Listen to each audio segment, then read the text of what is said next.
اعوذ باللہ من الشیطان الرجیم، بسم اللہ الرحمن الرحیم۔ میری محترم ماؤں اور پیاری بہنوں، السلام علیکم۔ آج ہم تلاوت کریں گے اپنے اگلے سبق کی، جو کہ ہے سورہ نساء کی آیت نمبر 110، 111 اور 112۔ یہ 111 اور یہ 112، یعنی 110، 111 اینڈ 112 انشاءاللہ۔ تو تلاوت کرتے ہیں۔ اس سے پہلے چینل کو سبسکرائب کریں اور بیل کے آئیکن کو کلک کریں تاکہ اگلی ویڈیو آپ کو آسانی سے ملتی رہے، اور ویڈیو کو شیئر بھی کریں تاکہ زیادہ سے زیادہ ثواب آپ لوگوں کو بھی ملے اور مجھے بھی۔ تو شروع کرتے ہیں آج کا سبق۔ اعوذ باللہ من الشیطان الرجیم، بسم اللہ الرحمن الرحیم۔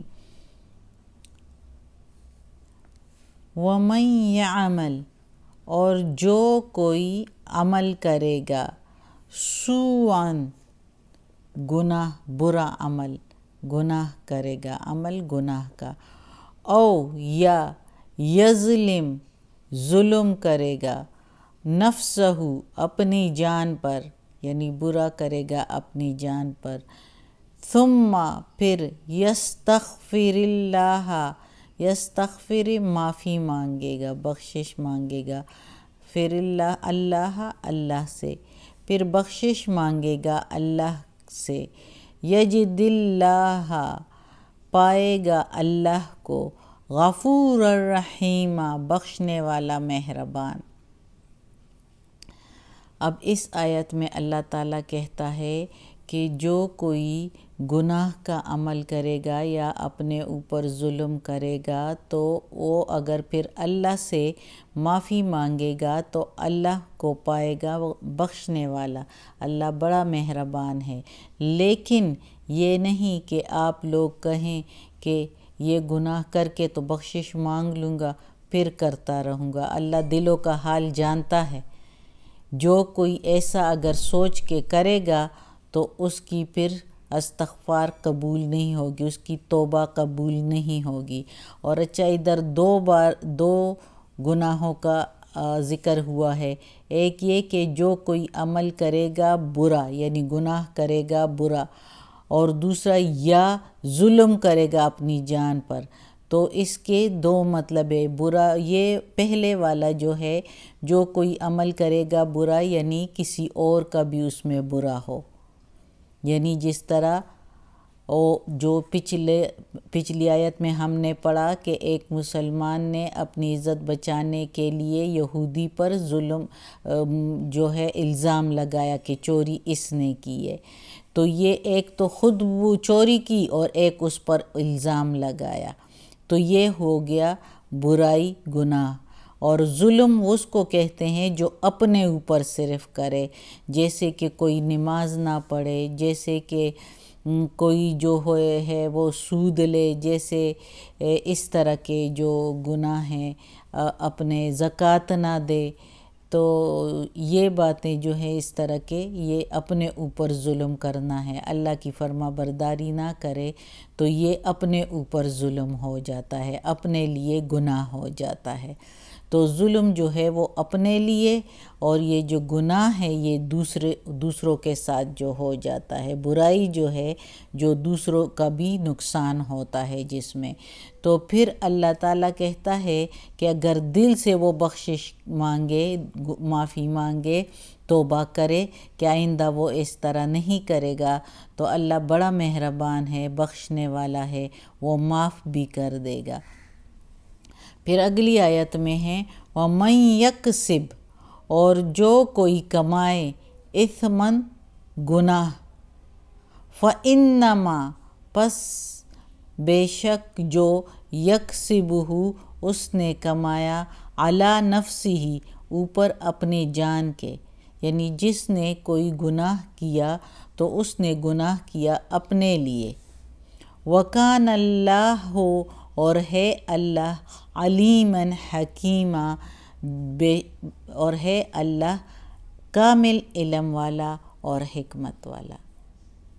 بے شک اب اس آیت میں اللہ تعالیٰ، یہ ساری آیتیں اسی کے ساتھ جڑی ہوئی ہے جو ایک مسلمان نے چوری کی ہے اور یہودی پر الزام لگایا ہے، اور اس کا پورا خاندان اس کے ساتھ ملا ہوا تھا کہ اپنی خاندان کی عزت بچانی ہے۔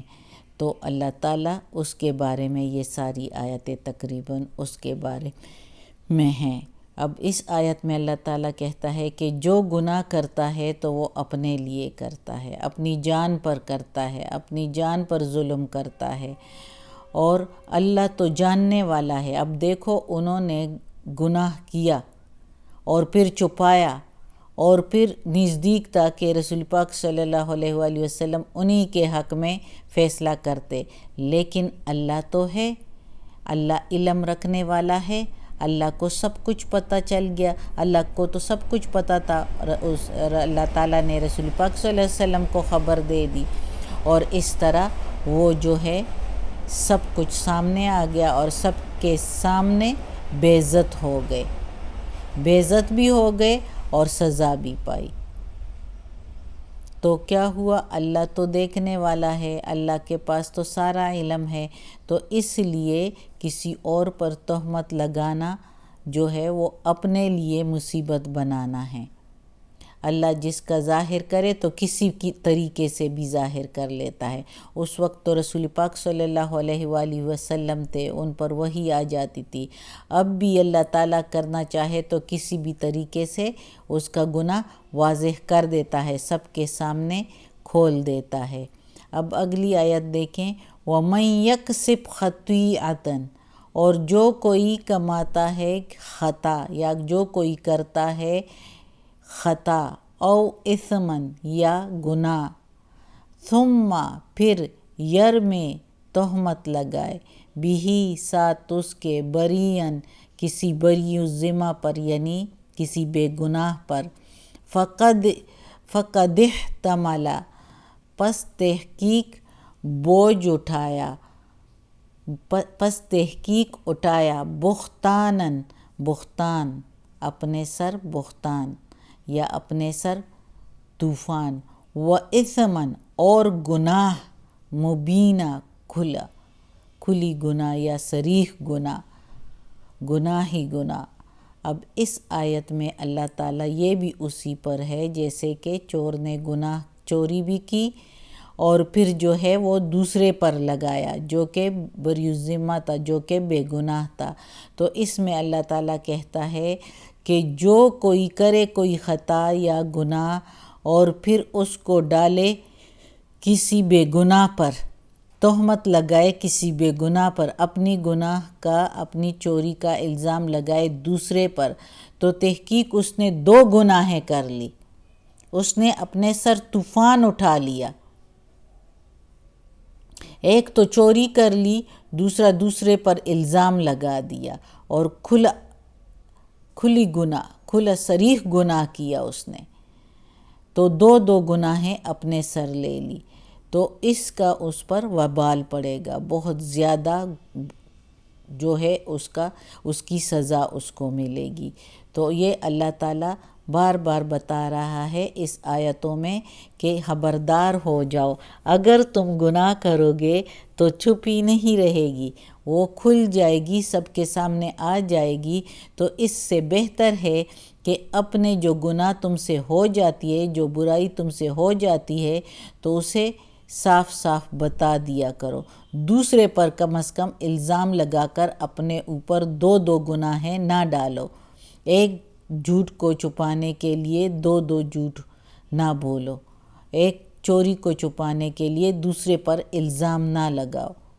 صدق اللہ العظیم۔ آج کا سبق ختم ہوتا ہے۔ اللہ ہمیں یہ قرآن مجید کا ترجمہ مکمل کرنے کی توفیق دے، اس پر عمل کرنے کی توفیق دے۔ یا اللہ یا رب العالمین، یا مالک یوم الدین، یا اللہ کل شین قدیر، یا غفور الرحیم، یا رحمان الرحیم، یا الہ العالمین۔ یا اللہ ہمیں، ہمارے والدین کو، ہماری اولاد کو، ہمارے بھائی بہنوں کو، ہمارے گھر والوں کو، میری استانی آپی جان کو، ہمارے رشتہ داروں کو، کل مومن مسلمانوں کو جنت فردوس میں جگہ عطا فرما یا اللہ۔ دوزخ کے عذاب سے بچا، قبر کی سختی اور وقت نزاع کی سختی آسان فرما یا اللہ۔ یہ قرآن مجید یا اللہ یہ قرآن مجید کی تلاوت کر کے اور اس کا ترجمہ اور اس کی تفسیر کر کے اس میں کوئی غلطی ہوئی ہو تو معاف کرنا یا اللہ۔ اس کے زیر زبر پیش میں ہم سے کوئی غلطی ہوئی ہو تو معاف کرنا یا اللہ۔ ہمیں کسی امتحان میں مت ڈالنا، ہم بہت کمزور ہیں، ہم تیرے امتحان کے قابل نہیں ہیں یا اللہ۔ ہمیں عافیت والے معاملات دے یا اللہ۔ ہماری پریشانیاں، بیماریاں، تکالیف ہم سے دور فرما، آمین ثم آمین۔